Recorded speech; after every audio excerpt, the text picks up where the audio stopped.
guys are so enthusiastic. Hello. Hello. I can see all your glowing faces with your little phones and stuff like that. Just be with me in the moment. Trust me, it's going to be so much better.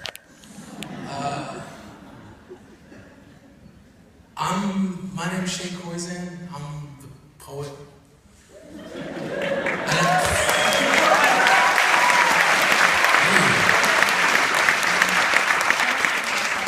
What an enthusiastic response. That's so awesome. I was here last year. It was awesome too. So this is really cool. Now I know there's probably half the guys in here just heard the word poet and they're thinking to themselves, shit. I'm trapped in a poetry reading. I will get you through this. Don't you worry. Very honored to be asked to write a piece for this movement. And the more time I spend with the people who've created this and are working on this, the more I see that sort of passion. And I just hope that I'm able to sort of sustain that level of beauty along with them. It's pretty inspiring to be a part of. I'm really nervous right now, in case you can't tell. So I'll just stop babbling and we'll get into some poetry. I don't know why I said that like Bill Cosby. We'll get into some poetry.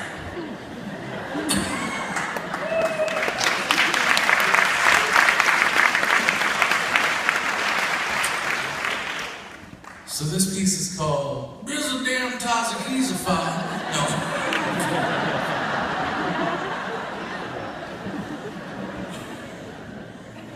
Ooh, okay. All right. Like many, I love to look at the stars. I love the fact that ours is just one among many. What I love about astronomy is that our constellations tell a story. Our constellations were born from mythology. Mythology was our first attempt to understand the world in which we live. We put a god in everything, and those gods would give us our reasons. Like, why is the sky blue? Who chose blue? The gods. How come men have nipples? It's the will of the gods. Why does this wine taste so good? There's a God in it, Dick. And for a while, there was not a single thing that the gods could not explain. We believed that their anger gave us lightning, their despair gave us rain. We whispered our desires to them, believing that their charity would sustain us. But those gods were just stories. But stories became a large part of how we learn. They burn lessons into our memories. They become a part of how we remember, and we can remember almost everything. Right down to that first unbearable bee sting, when we learn that this tiny blue marble we call the world has rules. Rule number 1, don't fuck with the bees.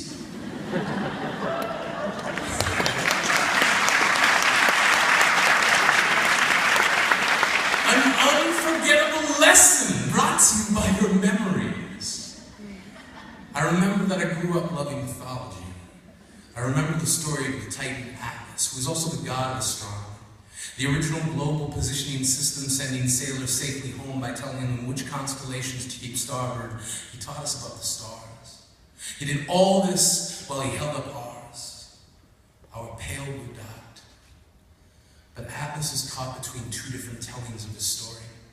In the first, he leads a rebellion against Olympus and is then sentenced to hold the heavens on his shoulders for eternity. In the second story, he is chosen to be the guardian of the pillars that hold up the earth and sky. I prefer the second story. It means that the world is not a punishment, but rather a responsibility. But how can just one be charged with such a burden? How can just one be responsible for all this? When I think of Atlas, I think of a single drop of rain. I think how unfair it would be to hold a single drop solely responsible for making the entire world clean again.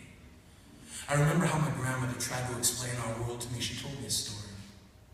She said the ground and the sky, they love each other, but they don't have arms That's just how they hold one another. I began to see how the earth and sky need each other. But I wondered about us. In this perfect design, where do we fit? Which piece of the puzzle are we? Like constellations, I began to see a connection between dots. I numbered my thoughts and drew lines from one to the next. I began to see us in the context of a bigger picture, sharpening the blur slowly into focus. We are Atlas. I saw that this pale blue dot, this one world, is all we get. There will be no reset button, no new operating system or downloadable upgrade. We will not be allowed to trade in our old world for a new one with climate control or better fuel efficiency. We get one shot at this. Dismiss all reports of second chances, we get one.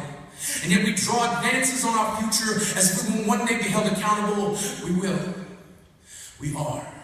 The human race runs toward a finish line emblazoned with the words too far and wonders, will we ever cross it? Have we already?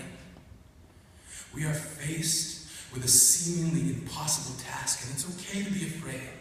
Our dilemma stands before us like a mountain carved into a blockade. The sheer magnitude of our problem would be enough to dissuade anyone. How do we save the world? We lay in our beds curled into question marks, wondering, what can we do? Where do we start? Is hope a glue crazy enough to hold us together while we're falling apart? The burden seems immense, but we can do this. We must take the martial arts approach to loving our planet, love as self-defense. Forget about the cost. There will be no other thing as worth saving as this. Nothing more important, nothing as precious. This is home. All of our stories start and end here. We are sheltered within an atmosphere that has given us every breath we will ever take. Every monument we will ever make has come from the flesh of our planet. Water like blood, skin like soil, bone like granite. It is not a myth. There is no debate. Facts are in. Fact is, there's never been any question. We are facing crisis. We dismiss the truth, not because we can't accept it, but because having to commit ourselves to change is a scary prospect for anybody. The most alarming part of the statement, we are facing crisis, isn't the word crisis. It's the word we. Because those two letters take responsibility away from one and rest it squarely on the shoulders of everybody.